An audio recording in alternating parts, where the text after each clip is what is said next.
Em primeiro lugar, o cordeiro. Vocês acham que esse cordeiro, eles representam quem? O cordeiro representa Jesus. Muito bem. O segundo elemento, que é os pães asmos.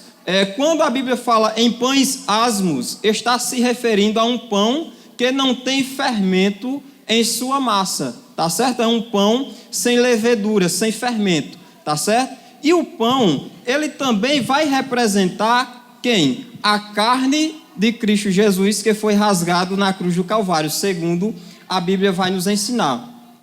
E um outro elemento que tem aqui é as ervas amargosas. Por que Deus ordenou que o povo comesse ervas amargosas?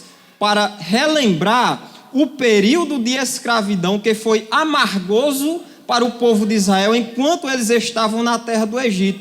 Por que era amargoso? Porque eles estavam subjugados debaixo do jugo egípcio, que para eles não era algo muito bom. Por que não? Porque quando uma outra pessoa subjuga outra, esta pessoa que está subjugando a outra pessoa, ela impõe a sua vontade sobre a pessoa que está subjugada, e a outra pessoa não tem liberdade de se fazer o que se quer. A exemplo de analogia, a gente pode retornar ao período da ditadura militar, por exemplo, que já tem gente dizendo por aí que não existiu, mas a gente sabe que é uma mentira, né?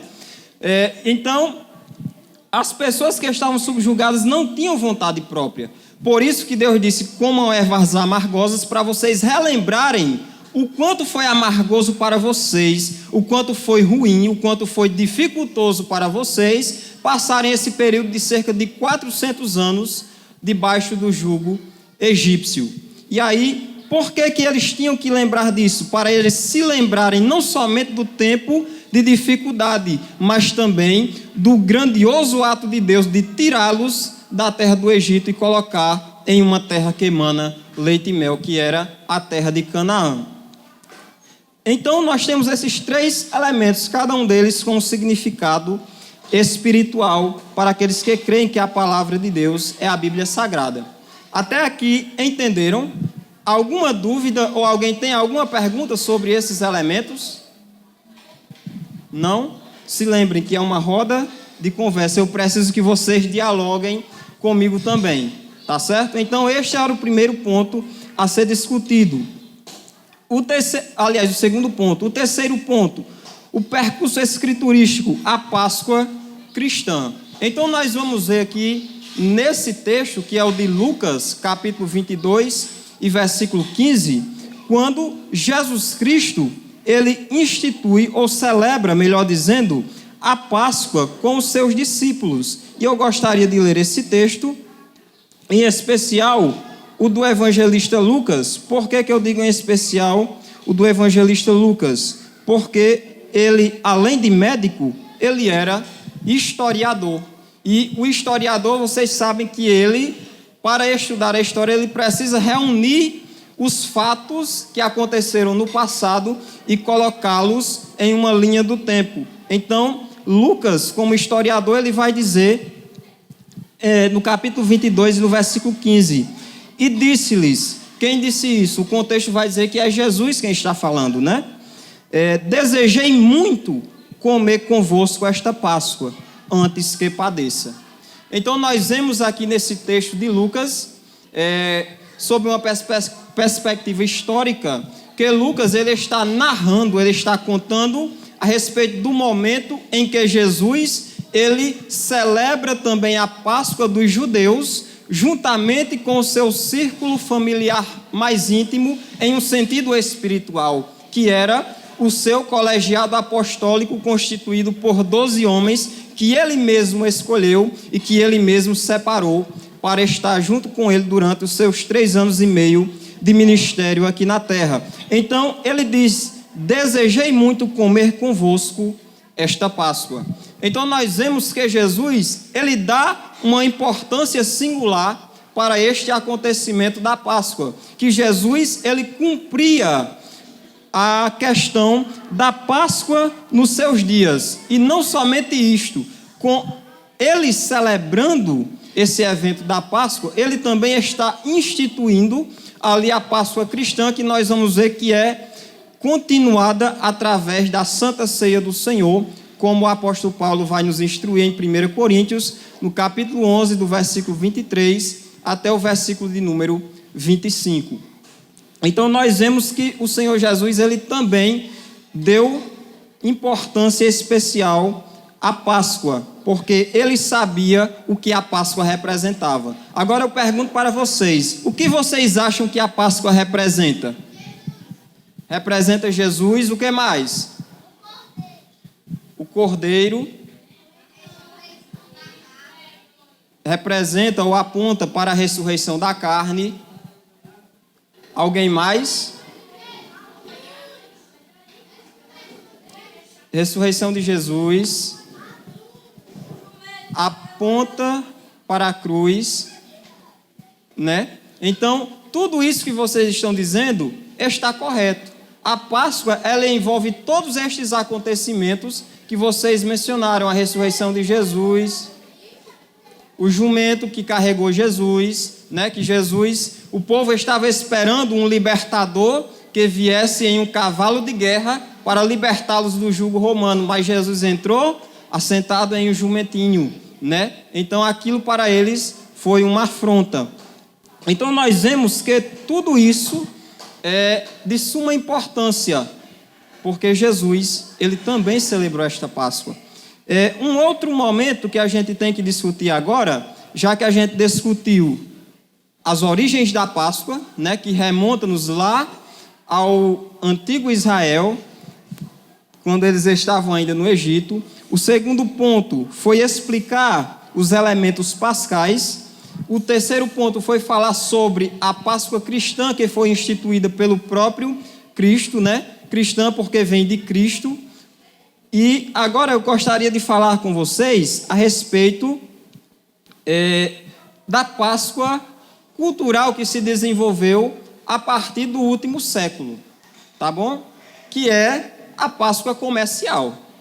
A gente sabe, que acabamos de explicar que existiu, ou que existe, melhor dizendo, a Páscoa sob a perspectiva bíblica, que é o que a Bíblia ensina a respeito das origens da Páscoa, o seu significado, né, para onde ela aponta. E aí nós vemos que a partir do último século se desenvolveu-se um outro tipo de Páscoa, que é a Páscoa comercial, que geralmente é a Páscoa que está prevalecendo nestes últimos dias. Vocês já ouviram falar sobre o que é a Páscoa comercial? Já ouviram esta expressão de Páscoa comercial? Alguém já ouviu? Sim? Davi, o que é a Páscoa comercial?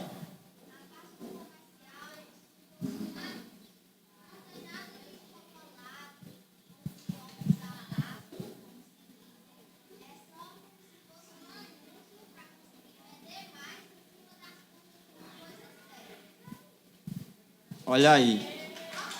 Palmas para Davi. Davi disse que a Páscoa comercial é um meio de se ganhar dinheiro, né, em cima de algo que é muito sério. Olha o pensamento de Davi, tá certo? Davi, ele tem uma visão muito clara a respeito do que é a Páscoa comercial. Porque repare que quando chega o período que era para ser o período da Páscoa, como ela deve ser, de acordo com a perspectiva bíblica, Davi está dizendo que pessoas se aproveitam de uma ocasião muito importante para poder arrecadar dinheiro, que é o que acontece com a venda de quê? Ovo da Páscoa. Não só de ovos, mas especialmente de ovos, mas de qualquer fabricação de chocolate que se tenha nesse período, consegue se arrecadar dinheiro com isso. E isso, como disse o jovem Davi aqui, é algo muito sério, porque é uma visão distorcida do que a Bíblia ensina ser a Páscoa cristã. A gente, aqui principalmente no Ocidente, né, a nossa formação religiosa, ela é feita a partir da visão o quê? Judaico-cristã. Não é assim? porque Jesus, ele era judeu, mas como os judeus não o receberam, e ele era conhecido como o Cristo, daí surgiu, de dentro do judaísmo, do ventre do judaísmo, saiu o que a gente conhece hoje como o cristianismo, que, como eu falei, é subdividido entre protestantes e católicos nos dias atuais. Não é assim? Que à tarde será dada a perspectiva católica a respeito da Páscoa. Muito bem. Então, eu gostaria de perguntar para vocês o seguinte: o coelho viu Jesus? Então, por que este animal ele passou a ser símbolo da Páscoa? Vocês já ouviram falar a esse respeito? Não? Pronto. Então, a gente vai tentar trazer algumas coisas aqui a respeito deste animal e por que ele passou a representar esse período da Páscoa. Em primeiro lugar, existe uma teoria de que no dia da ressurreição, no domingo da ressurreição, que a pedra do túmulo de Jesus estava removida, havia um coelho preso entre a rocha que fechava o túmulo e o túmulo em si. Então, este animal, ele teria sido o primeiro ser vivo a ter visto o Senhor Jesus Cristo ressuscitar, e a partir daí ele teria ganhado o privilégio de levar as boas novas que Jesus Cristo tinha voltado à vida. Isso é uma teoria que a gente não tem uma base sólida, não tem um fundamento sólido para nós afirmarmos que realmente aconteceu. Então, por esta razão, eu perguntei para vocês: será se o coelho viu Jesus? A gente entende que não, a partir da própria história, porque a Bíblia ela não é somente um livro de teologia ou um livro religioso, mas a Bíblia ela está contida de fatos históricos que, nos dias atuais, principalmente a partir da descoberta dos rolos no Mar Morto, que confirmam a existência da escritura da Bíblia Sagrada, nós vemos que a arqueologia ela não nega o que está na Bíblia, antes ela confirma a Bíblia como um livro histórico. Então, da mesma forma, eu quero trazer essa perspectiva histórica e dizer que, sob essa perspectiva, o coelho não viu Jesus. E, portanto, ele não é um elemento que representa a Páscoa, de acordo com a perspectiva bíblica e histórica. E aí, tem-se a crença, como já falei, que Maria Madalena teria ido ao túmulo no domingo de manhã, como de fato ela foi, mas também disse que havia esse coelho preso e que viu Jesus e que por isso ele recebeu esse privilégio de levar as boas novas a respeito da ressurreição de Jesus. Então a gente vê que esse animal, em algumas culturas, como por exemplo na cultura egípcia, ele era visto como um símbolo da fertilidade e não como um símbolo da liberdade, que é o que a Páscoa representa. Porque quando o povo de Israel, eles deveriam celebrar a Páscoa, eles deveriam se lembrar de quê? De que eles foram libertos do jugo egípcio. Então, esse é o real sentido da Páscoa, se lembrar de uma libertação que foi feita através do líder judeu chamado Moisés. Tá bom? Então esse é um dos sentidos da Páscoa. E aí, a Páscoa, nós entramos mais um pouquinho aqui na dita Páscoa comercial. E aí eu pergunto para vocês um outro ponto, que existe um outro elemento que hoje passou a representar a Páscoa, além do coelho. Qual é esse outro elemento? O ovo. Muito bem. Então nós temos esses dois elementos como símbolos que representam a Páscoa de hoje. Mas, repito, não é a Páscoa que a Bíblia apresenta. Antes é a representação da Páscoa comercial. Então, eu pergunto para vocês, o que tem a ver coelho com ovos? Eu pergunto, coelho bota ovos? Não, né? Se alguém visse uma coisa dessas, pelo amor de Deus. Então o coelho não bota ovos. Então de onde surgiu essa tradição de colocar o ovo para ser um elemento que representa a Páscoa nos dias atuais?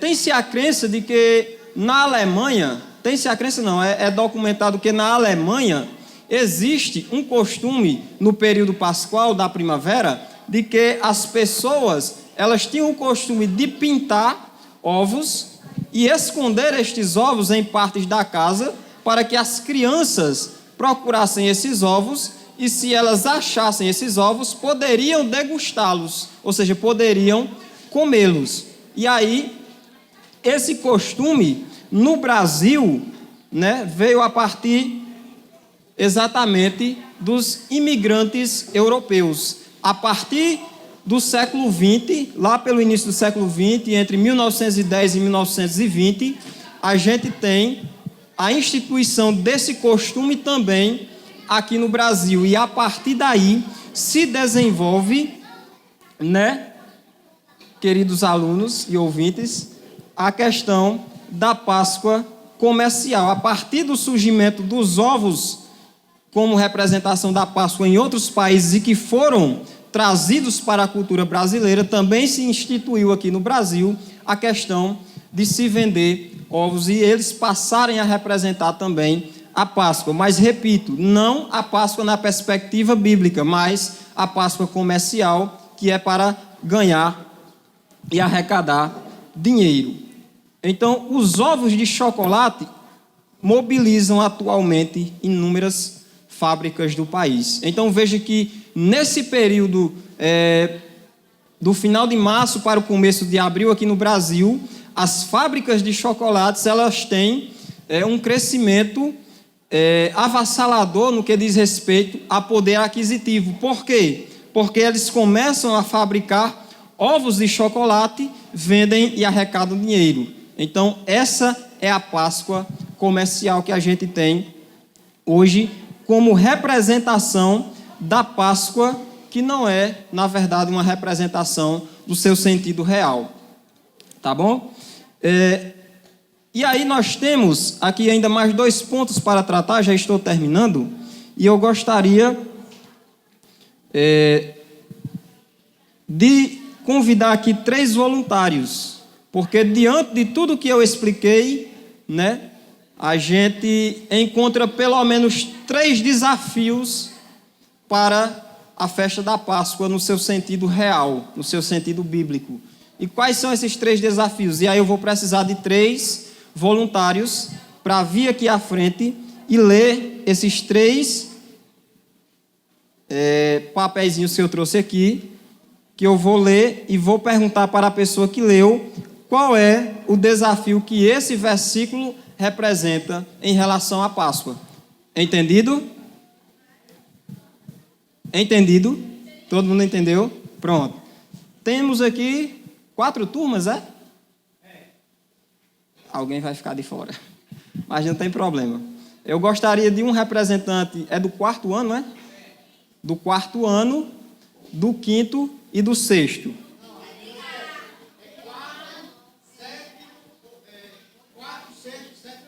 Ah, tá. Então, 4º, 6º e 8º. É porque um vai ficar de fora. Só tem 3. 4º, 6º e 8º. Um representante de cada turma. Chega, Davi. Você que falou tão bem. Do 8º.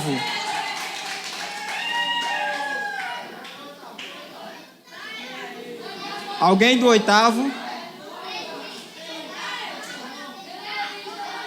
Gente, não é para vocês ser crente como eu, não. É só para vocês lerem um versículo.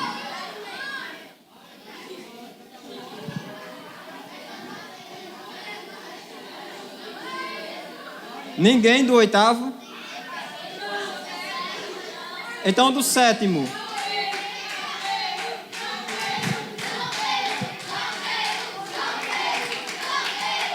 João Pedro, meu amigo, vem aqui.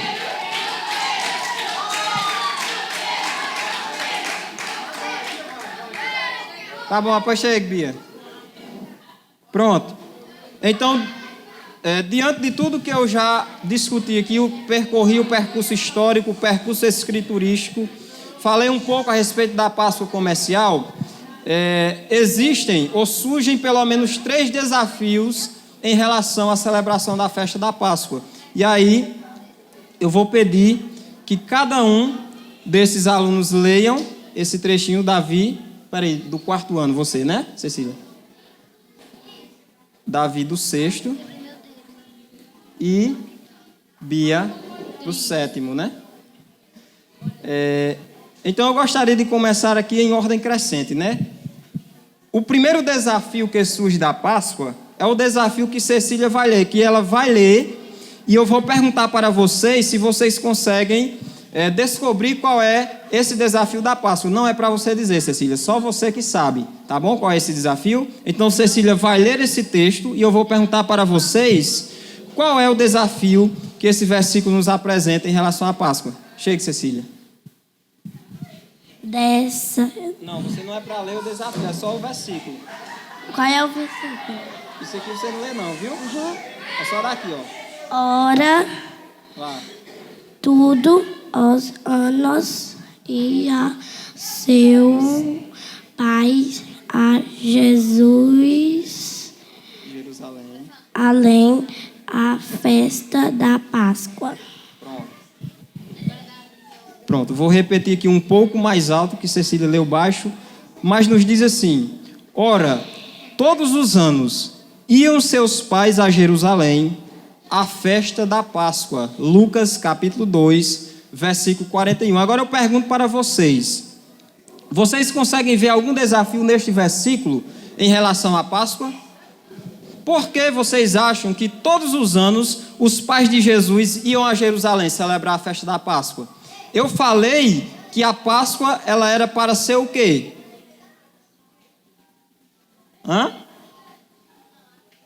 Rememorada. Então nós vemos aqui neste versículo o desafio da memória.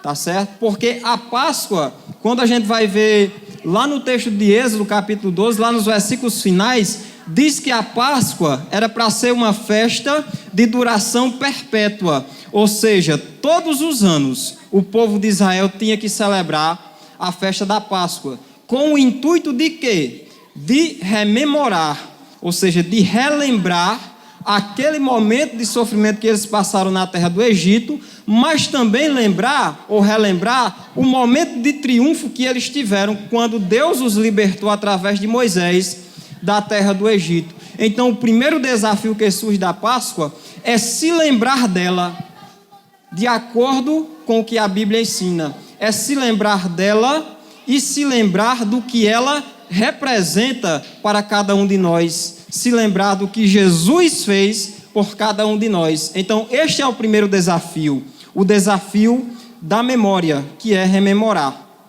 O segundo desafio é o que o nosso querido estudante e amigo Davi vai ler. Não é para ler o nome do desafio, só o versículo, tá bom, Davi? Eu disse-lhes: desejei muito comer convosco essa Páscoa, antes que padeça. Isso. Lucas capítulo 22 e versículo 15. Esse aqui é um pouco mais difícil, então eu não vou perguntar para vocês, mas neste versículo nós vemos um desafio que eu acho um dos desafios mais extremos, atrás desse que Bia vai ler daqui a pouco. E qual é esse desafio? É o desafio do discipulado. Alguém aqui já ouviu falar o que é discipulado? Ninguém ouviu falar o que é discipulado? Pronto. Então, o desafio do discipulado em relação à Páscoa. O que é o discipulado? O discipulado nada mais é do que você ouvir um ensinamento, internalizar este ensinamento e colocar ele em moção, ou seja, colocar ele em prática, em movimento. Isso em relação à Páscoa também é um desafio, porque nós vemos que as pessoas até às vezes entendem o que é o significado da Páscoa, mas não coloca em prática o que ela representa para a vida destas pessoas. Então, o discipulado é isso, é uma entrega a um determinado ensinamento. Em relação à Páscoa cristã, é uma entrega da sua vida àquele que representa a Páscoa, que é Cristo Jesus.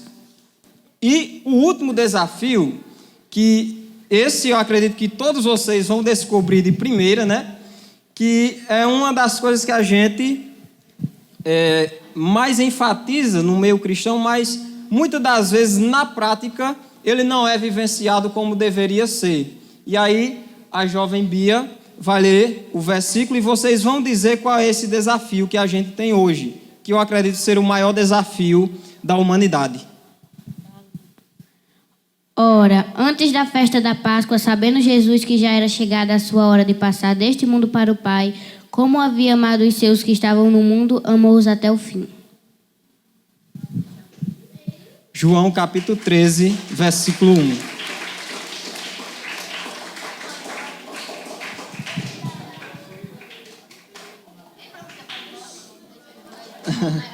Pode sentar. Obrigado pela colaboração de vocês. Então, de acordo com esse texto aqui, eu gostaria de repeti-lo, só para vocês verem se vocês conseguem identificar qual é esse desafio. Ora, antes da festa da Páscoa, sabendo Jesus que já era chegada a sua hora de passar deste mundo para o Pai, como havia amado os seus que estavam no mundo, amou-os até o fim. João capítulo 13, versículo 1. Qual é o desafio que esse texto nos apresenta? Qual é o maior desafio que a humanidade tem? A maior dificuldade que a humanidade tem?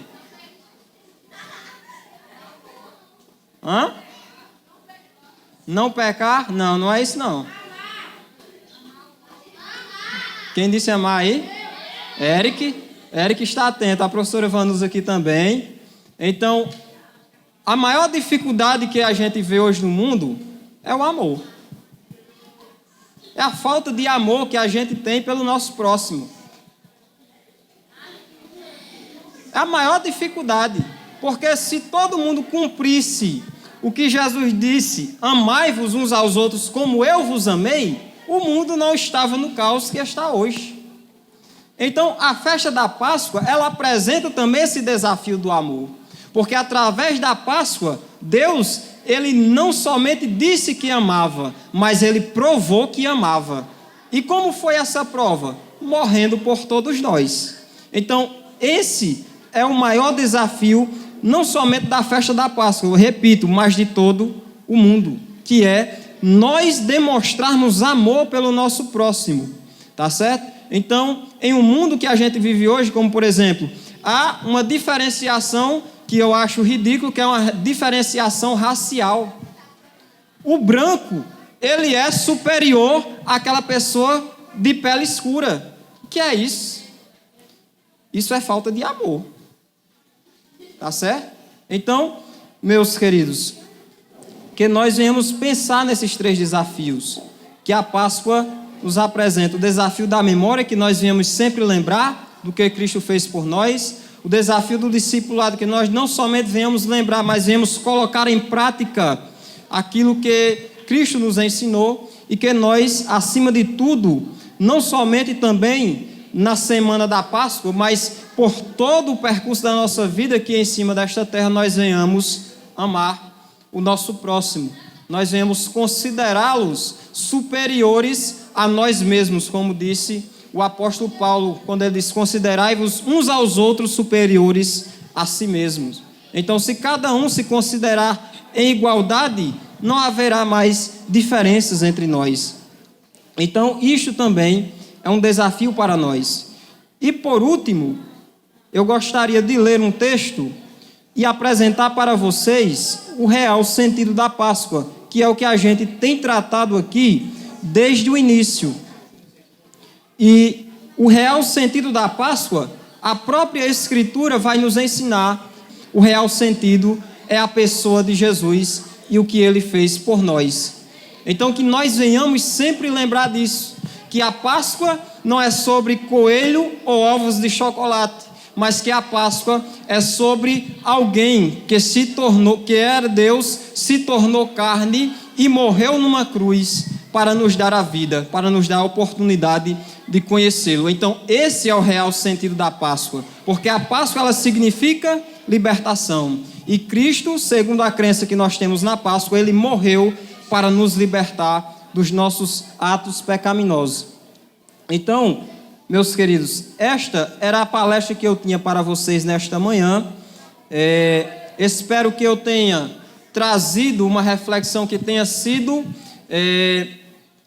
esclarecedora para todos vocês, e agradeço ao convite da digníssima escola, né? Que, repito, amo esta escola. A minha vida estudantil no ensino fundamental foi toda aqui, né?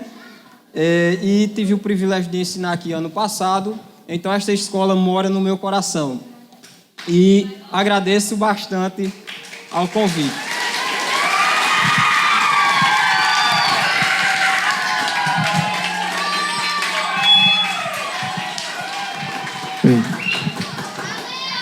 Então, em nome da escola, Antônio José, nós queremos agradecer.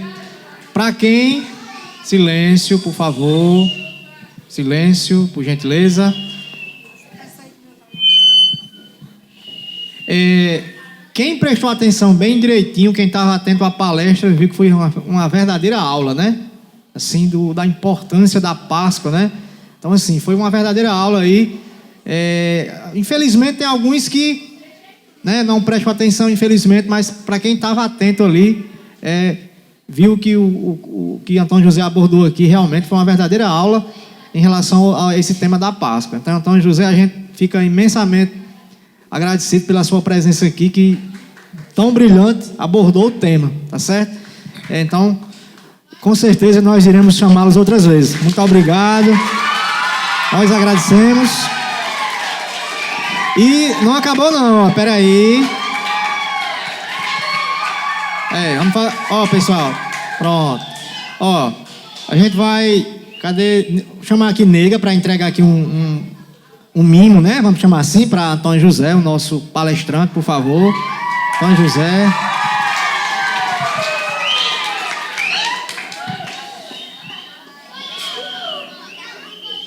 Galera aí das fotos, né? Já vai registrar para a gente postar mais tarde. Ó. Aí, ó, veja o momento da Páscoa comercial, né? Que Antônio José explicou, né? Mas aí é só uma simbologia, né? Em forma de carinho pela presença dele aqui, tá bom?